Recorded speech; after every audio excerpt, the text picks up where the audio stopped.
আসসালামু আলাইকুম। সকলে কেমন আছেন? আশা করি সকলেই ভালো আছেন। আল্লাহর রহমতে আমিও ভালো আছি। তো সকাল সকাল ঘুম থেকে উঠে গেলাম আর উঠেই আমার হাঁসের বাচ্চা দুটোকে খাবার দিতে গেলাম। হাঁসের বাচ্চা দুটো কিন্তু আর বাচ্চা নেই, অনেক বড়ই হয়ে গেছে মাশাআল্লাহ। আর ওদেরকে খাবার দিতে গেলেই এই কাকগুলো অত্যাচার শুরু করে দেয়। আর এই ভয়ে ওরা খেতেই চায় না। তো যাই হোক, তারপরে আমি রান্নাবান্নার কাজ শুরু করে দিলাম। তো ওদেরকে খাবার দেওয়ার পরেই সব কাজ সেরে নিয়ে রান্নার কাজ শুরু করলাম। তো প্রথমেই আমি ডাল রান্না করার জন্য এই মসুরের ডালগুলো ধুয়ে উঠিয়ে দিচ্ছি পেঁয়াজ, মরিচ এবং রসুন দিয়ে। আর আজকে আমাদের মন ভালো নেই। আমাদের বলতে আমাদের বাসার সবারই মন অনেক খারাপ। কারণ আমি গত ভিডিওতে আপনাদেরকে দেখিয়েছিলাম যে আমাদের পুষিটা অনেক অসুস্থ ছিল।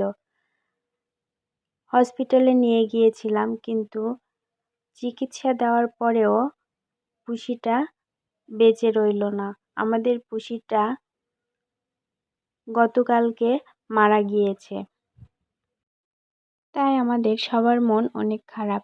তো কথা বলতে বলতে আপনারা তো দেখতেই পেলেন, ওদিকে আমাদের ভাত রান্না হচ্ছে মাটির চুলায়।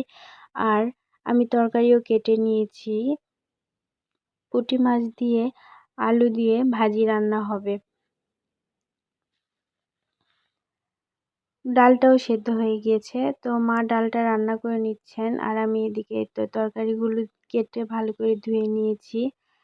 তারপরে আমি চলে যাচ্ছি ছেলের টিফিন রেডি করার জন্য। আমি গতকাল রাতে ফ্রেঞ্চ ফ্রাই করার জন্য আলু কেটে সেদ্ধ করে রেখে দিয়েছিলাম, সেগুলো এখন ভেজে নিব। তো নর্মালি প্রত্যেক দিন আমি এভাবেই এমনি আলুটা ভেজে নেই, কিন্তু আজকে ভাবলাম একটু ডিম আর আটা দিয়ে লবণ দিয়ে মেখে একটু ভেজে ট্রাই করে দেখি কেমন লাগে। তার জন্য এখানে আমি ডিম, আটা আর পরিমাণ মতো লবণ দিয়ে মেখে নিলাম। এগুলো এখন ভেজে নিব।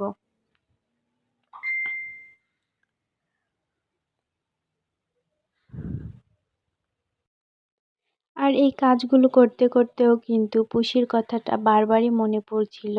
এই অল্প কিছুদিনের মধ্যেই পুষিকে আমরা অনেক ভালোবেসে ফেলেছিলাম। তাই পুষি না থাকাতে পুষির কথাটা অনেক মনে পড়ছে। তো আমি ওখানে ফ্রেঞ্চ ফ্রাইগুলো ভেজে নিচ্ছিলাম আর এদিকে মা ভাজিটা সব মশলা দিয়ে মেখে তারপরে এই তো মাছগুলো দিয়ে দিচ্ছেন। আর পুঁটি মাছের ভাজি আমরা এভাবেই করে থাকি। আমাদের কাছে এভাবে রান্না করলেই বেশি ভালো লাগে খেতে। আপনাদের কাছে কি এভাবে রান্না করলে ভালো লাগে? অবশ্যই কমেন্ট করে জানাবেন।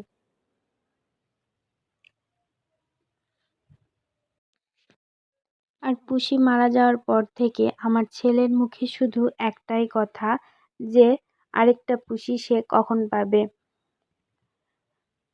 আর কখনই বা আরেকটা পুষি নিতে আমরা যাব। সবসময় শুধু এই বায়না।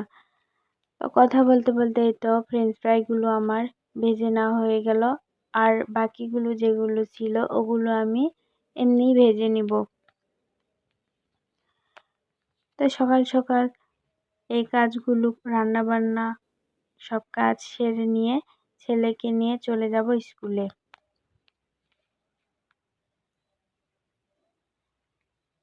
তো টিফিন আমার রেডি করা হয়ে গেছে।